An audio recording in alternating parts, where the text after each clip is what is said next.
We're going to be talking about something that concerns each and every one of us. And I'm sure some of us today have eaten this morning, some have not eaten, and some are still going hungry today. It's a fact that has been confirmed. It is said that about almost 780 million people go to sleep hungry every day. And there is the fact that there is enough food to go around everybody in the world. So what is the challenge? And that is why I came with this slide today.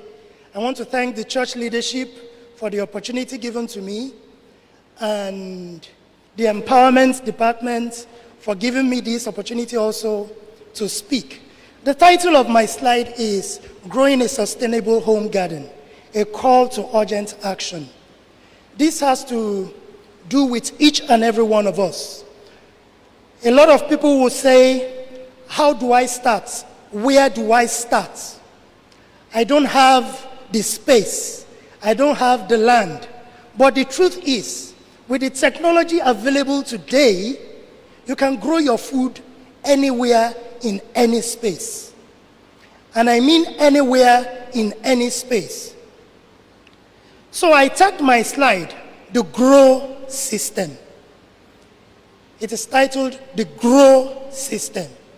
The G stands for get started. You need to get started with what you want to do. How? Assess your space. Look at the space you have. What do you have on ground? Do you have places where you can plant flowers, that you've been planting flowers already? You can use them up for your vegetables. You can use them either for your lettuce, for your regular ewedu, for your okra. But a lot of people will be wondering that, how do I plant ewedu inside that small space? From the picture you see, I planted all these things on the wall. They were all planted on the wall in something called a rain gutter. I used the rain gutter to plant all those things that you're looking at. I built that raised bed from PVCs, broken PVCs. You can make up a small thing where you can plant your vegetables. Decide on the type of garden you want. Which one do you want precisely? Is it an in-ground? Is it a container farming that you want to do? Decide on your own what you want to do precisely.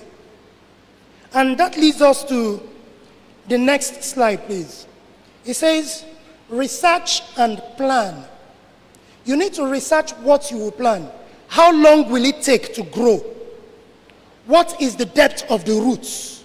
Those are the things that are challenging to a lot of people. Some people don't know what to plant in containers, how big the containers should be. And I'm sure, and it's no longer a news, that you can plant your yams inside bags. It's no more news. But what type of bag do you use? A lot of people will go with the cement bag, which is okay, but the truth is, you will have a stunted growth yam. Your yam will be small. So ideally what I tell people is, when you're planting, use a rice bag. A rice bag is longer. Fill it with soil, sandy soil. The yam will require a sandy, well-drained soil. Punch holes on your bag. Put your yam. I did that last year, and believe me, we had great harvest with yam. And I was like, so this thing can work. Okay, let me go for 100 bags. I tried it, but I couldn't get 100 bags. I just maintained 50 bags. And the 50 are doing very well. I still have about 48, 40 something plus. And they're doing very well, which I know each and every one of us can do. There is no limit to what you can do in that small space that you have. You can either use a bottled water, empty bottled water, to plant your lettuce. and you harvest in 25 days. That is how soon those things can grow. But a lot of people will feel it takes a very long time to grow. Someone called me some time ago and said, I planted cocoyam and it took like 3 years. I said, 3 years, Bao. It's not orange now. It's not possible. Something must have gone wrong. I planted cocoyam and in less than a year and a half, it takes about, not even up to a year and a half, it takes about 260 days to grow, to harvest. And you harvest your cocoyam. We had bountiful cocoyam last year, and we ate enough cocoyam. And you can imagine what that have done to my purse. Those things are life savers. We have no reason to complain there is no food. Believe me, we have no reason to complain there is no food.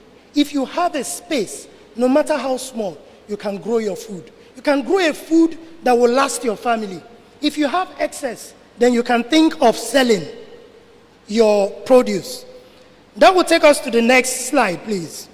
It's called the O. Optimize your soil and watering.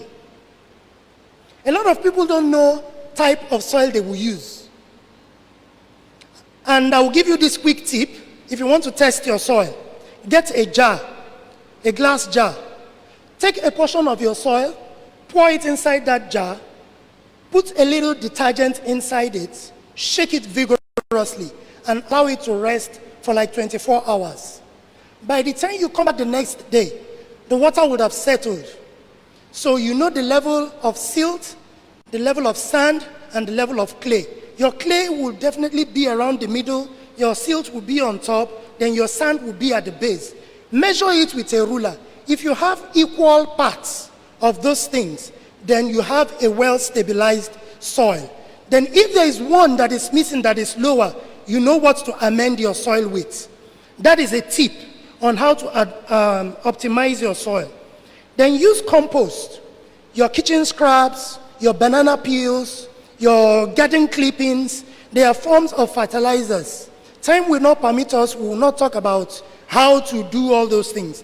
The fruits you are looking at there, we are grown in our backyard. That is a vine grape, that's a strawberry, that's a cucumber, and you have the tomatoes. All are grown in Ibadan, Ologun Eru. Next slide. Watch and maintain. It's not enough to just plant those things and leave them. You need to monitor them, watch them. When their leaves are going green or yellow, when they are infected by diseases, what do I do? You need to know those things and take care of your plants. With just homemade insecticides, you can control that. And in conclusion, when you have done all those things and put them together, you have what I call your harvest. Your harvest is when you have all those things.